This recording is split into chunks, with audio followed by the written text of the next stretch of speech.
But this was the end of the easy gyms. Now, the last two gyms are designated Ho-Oh killers.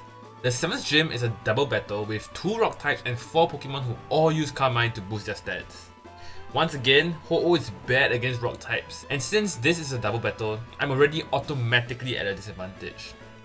I can't battle the gym without 2 Pokemon, so I bring a level 5 Magikarp and try a couple of times at level 48, but I only have 5 Fire Blast power points and Gus does negative damage against their rock types. So I guess it's time to grind. But grinding is lame and boring, so I decided to find another way to win. My first idea was fight wild Pokemon, use up all the power points for Gus, and leave a calculated number of safeguards and recovers to win the fight. Next, give Ho-Oh a Leppa Berry so that I would have more Fire Blast to work with. Then I realized a hole in my plan. Leppa Berry restores Gus PP, not Fire Blast. So I changed my item to a Chesto Berry and try again, but problem 2. Fire Blast only has a 6.3% chance to Oko Xatu. Claydol is a guaranteed 2-hit KO, but not if Lunatone sets up Light Screen. 3. They heal their Pokemon, while I can't, obviously. After a few more failed attempts, I pick up the Chaco and try again. Carmine and Light Screens make it seem impossible, but just as I was gonna give up and go grind, I got this insane attempt. Fire Blast crits Claydol, OHKOing it while Xatu kills Magikarp. I then Fire Blast down Xatu while Lunatone sets up Light Screen. Now, the PowerPoint manipulation I did way back pays off.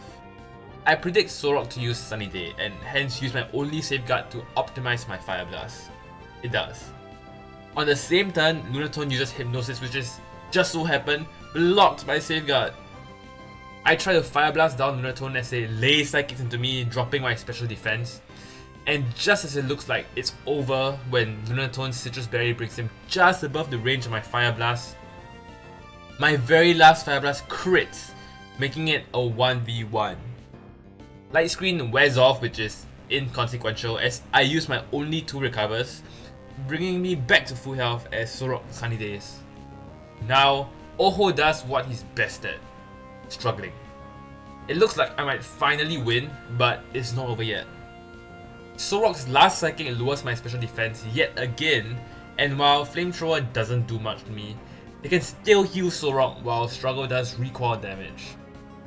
But eventually, Ho-Oh struggles down Solrock, finally winning me the fight after 12 attempts and 40 minutes.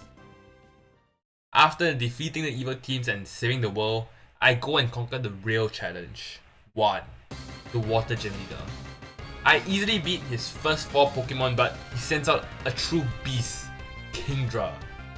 Gus does about a quarter, which seems promising, but Kingdra does what every Pokemon player hates to see. Double Team.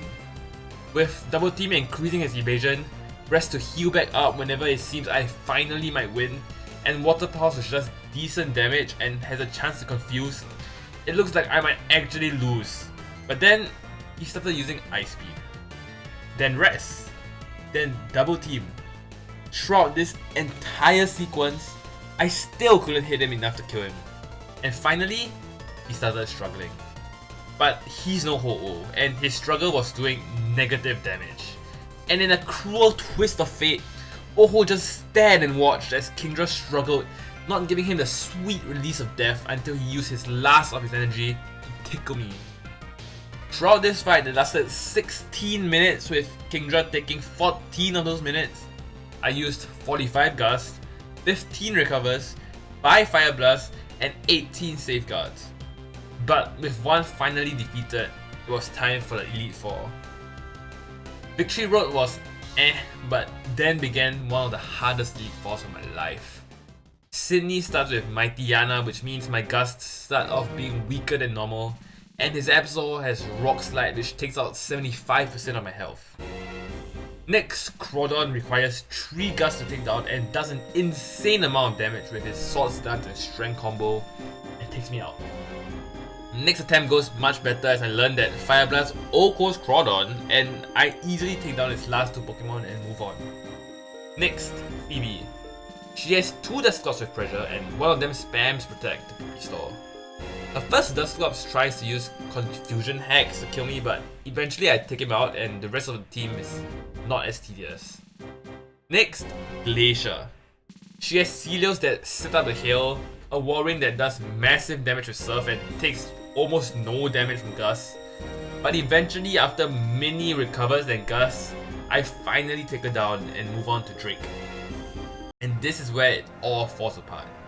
You see, in most other Pokemon Emerald runs, Shelgon starts with Protect. But I guess the AI sees a super effective move with Rock Tomb and uses it instead. However, Shelgon misses and Ho-Oh crits to take him out in one hit.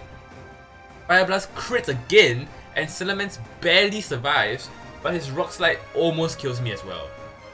His Citrus Berry procs, moving him out of the heal range, and I take him out, but Kingdra comes in, dances and slams me up as I try to heal back up with Recover. It looks like I might be able to force another Kingdra to kill itself when he crits, killing me. I try again but soon realize something. That was the luckiest run in the world! If Dusclops confuses me and I hit myself a few times, I die.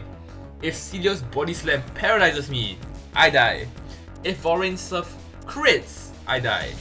It took 6 more attempts to even reach Drake again, and it gets worse. Last time I crit down Shelgon, but if Shelgon gets a Rock Tomb out, I die. At first I thought maybe it's just cause he got lucky and crit, but then I realized that as long as Rock Tomb hits, Salamence is faster than me and takes me out with Rock Slide. I try a couple of times but decide this is never happening and go to grind. Now 15 levels higher at level 67, the first 2 members are no damage sweeps. I lose one more time to Glacier due to a Body Slam paralyze, but move on to Drake. I Fire Blast Shelgon and he survives with what must be 1 HP, but he gets burned and misses Rock Tomb, so I go into Salamence with full health, full speed. I manage to stall out and kill Salamence, Kingdra and Altaria, but Flygon comes in and paralyzes me on his very first Dragon Breath. It looks rough, but this must be some fake dragon cause he tickles me. And finally, after 11 attempts, I'm rewarded with a fight against the water champion, Wallace. Using Sunny Day to power up Fire Blast and weaken their water moves, I take out Wailord, Ludicolo and Tentacruel, but I only have half health left for his final 3. Wishcash amnesia's up, but he tickles me even less than Flygon, so I take him out with Gus, and it's down to the final 2. Gyarados is weak as shit, as his critical hit Surf barely touched me.